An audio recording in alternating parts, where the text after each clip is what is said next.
2 ነጥብ ምናምን አውጥቷል እንግዲህ 2.2 2.1 የሚያወጣ መኪና ነው መኪናው ይሄንን መኪና እየሸለመ ባህር ያለ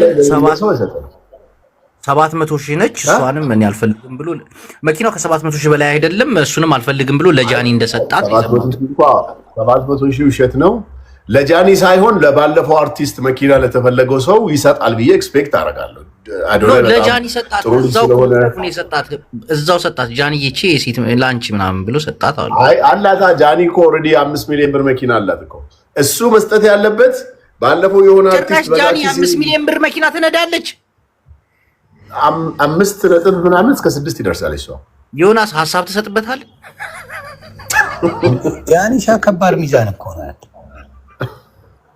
ምን ነው ጣልጣላ አርከብሮ ስማጂ ማኛው የተሸለመው መኪና ከልጅቷ ልብስ ዋጋ ያንሳል ማለት ነው እቺ ልጅቷ ለብሰው የነበረው ልብስ ውድ ነው እንዳለችው ከሆነ ልጅቷ 3 ሚሊዮን ያለችው ከሷ ልብስ ያለች እኔ ለመጀመሪያ ጊዜ መንሱርን የበለጠችው ባለባበስ እሷ ነች መንሱር የስንት ሚሊዮን ነበር ለብሰ ሄድከው በቀደም ስትሄድ 2 ሚሊዮን ያኔ ገና ፎሎወርስ ለማግኘት በምንሰክስበት ዘመን ነው አሁን ያ ተረስቶ እኮ ሌላ ዓለም ውስጥ ገብቷል ሰው እናንተ እዚህ ኤቫን በሶስት ብር ፓንት መለመላዋን ጆሲ ወራዊ ለብሶ ምናምን ትላላችሁ ማለት ነው እስጢፎ ሌላ ታሪክ ውስጥ ነው ያለው እስጢፎ እኔ ከቲክቶከር ማለት ነው እግዚአብሔር በጣም በቃ ወደው ሰው ቢኖር የሚያዝናናኝ ሰው ቢኖር እስጢፎ ነው ይሄ ፎቶ አያችሁት ሲገልጽ ምን እንዳለ ታውቃላችሁ እሷ እንደምታዩት ጀበና ነው ወይ ምናምን የለበሰችው የሀገሪቷን የቡና ሁኔታ ነው የሚያሳየው እናንተ ሲባል ሲኒውን እዚጋ ያወጣው ደግሞ ቡና 2,000 ብር መግባቱን የሚያመለክት ዜና ነው ትሽኔ ዘንድሮ ሊያመልጠኝ አይገባም ነበር ማለት በርበሬ ነበር ለብሼ በጀርባ በኩል ጤፍ ተሸክሜ እስጢፎ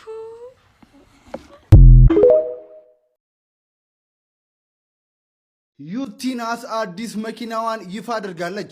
ቲክቶከሯ ዩቲናስ አዲስ የገዛችውን BYD ሶንግ ፕላስ መኪና ለደጋፊዎቿ ይፋ አድርጋለች። ትናንት በተካሄደው የቲክቶክ ክሬቲቭ አዋርድ ለመኪና ሽልማት ታጭታ በአዶና የተሸነፈችው ዩቲ አዲስ መኪና መግዛቷንና መኪናውንም የገዛችው በአድናቂዎቿ ድጋፍ እንዲሁም የማስታወቂያ ስራዎችን እየሰራች እንደሆነም ተናግራለች። ዩቲናስም እናንተ በምትሰጡኝ ድጋፍ ማስታወቂያዎችን ሰርቼ ይህን የመሰለ ደስ የሚል መኪና ልገዛ ችያለሁ ማለትም ተናግራለች። እኛም እንኳን ደስ ያለሽ ዩቲ ለማለት እንወዳለን። ፎሎ በማድረግ ቤተሰብ ይሁኑ። ቤተሰቦቿ ደስ አይሉ በጣም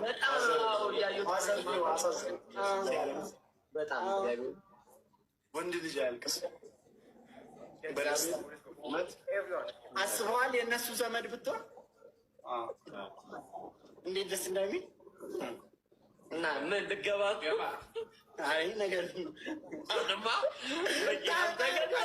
ራሴ ምንድን ነው ጠጋ አስበዋል ምንድን ነው ራሴ ምንድን ነው መኪናን ተገዛውንና በቃ ኧረ አይ እንዲሁ ደስ ስላሉኝ ነው ፍራይዴ እኛም ብለውናል ዘመን አስበዋል ይሄኔ እንደዚህ አይነት መኪና ቢገዛ እንደ 5-6 ዘመድ ብቻ ሊሰበስብ ሙሉ የቀጨኔስ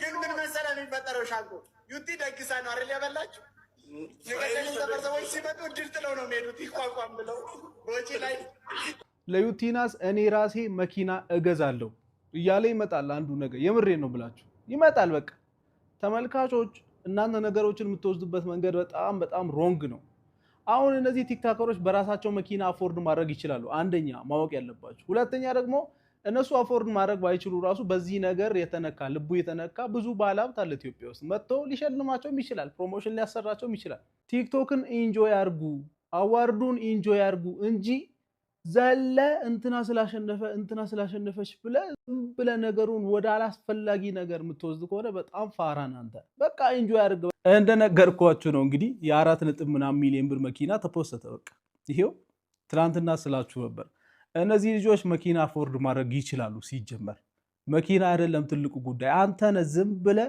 እገሌ መኪና አሸነፈ፣ እገሌ ደግሞ ተሸነፈ እያልክ በጣም ፐርሰናል አድርገው ነገሩን በጣም እርስ በርስ እየተሰዳደብ ካላስፈላጊ ነገር ውስጥ እየገባ ያለው አንተ ነህ። ሁለተኛም ሶስተኛም ቢወጡ እነዚህ ልጆች አይሸነፉም። አቴንሽን የሚያገኙት አቴንሽን ራሱ በራሱ ገንዘብ ነው።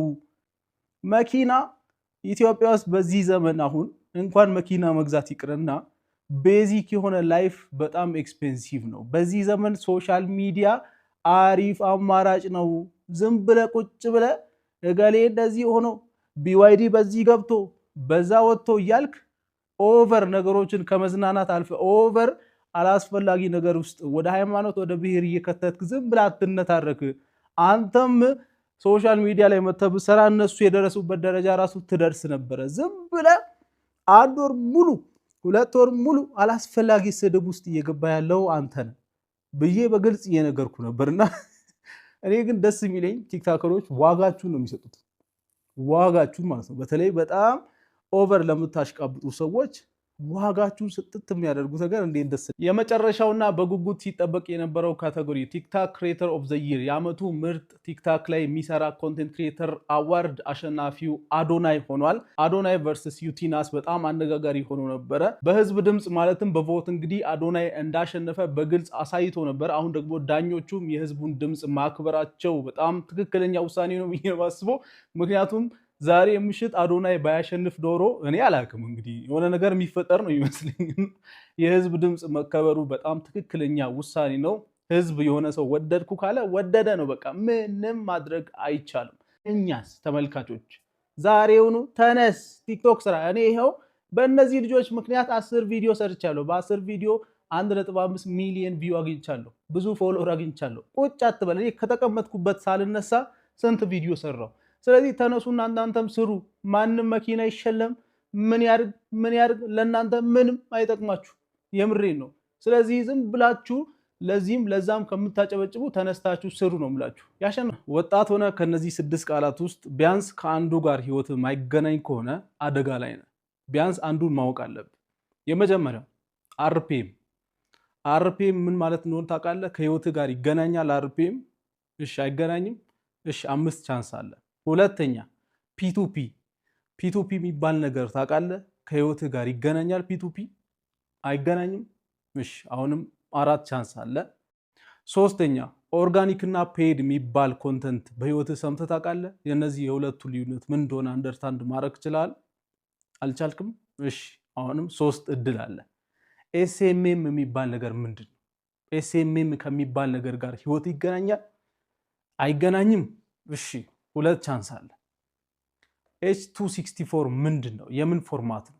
H264 የሚባል ነገር በህይወት ኮምፒውተር ላይ ወይ የሆነ ነገር ስታደርግ አይተህ ታውቃለህ? ይሄ ነገር ከህይወት ጋር ይገናኛል? አይገናኝም። እሺ አንድ የመጨረሻ ቻንስ። ይሄን ቻንስ ሁላችሁም ታውቃላችሁ፣ መጠቀም ትችላላችሁ። ኢንተርኔት የሚባል ነገር ታውቃለህ? እርግጠኛ ነኝ ታውቃለህ። ምክንያቱም አሁን ይህን ቪዲዮ እያያለው ኢንተርኔት የሚባል ነገር በማወቅ ነው። ኢንተርኔት ውስጥ እነዚህ ሁሉም ነገሮች አሉ። ከዛሬ ጀምሮ ቢያንስ ከጠራኋቸው ከ5ቱ ነገሮች ቢያንስ አንዱ ከህይወት ጋር መገናኘት አለበት። አለበለዚያ በጣም ከባድ ህይወት እየኖርክ ነው ማለት ነው። በጣም ከባድ ህይወት እየኖርክ ነው። ጥሩ ነገር ደግሞ እነዚህን 5ቱንም ነገሮች ለማወቅና ለመረዳት ቤት ቁጭ ብለህ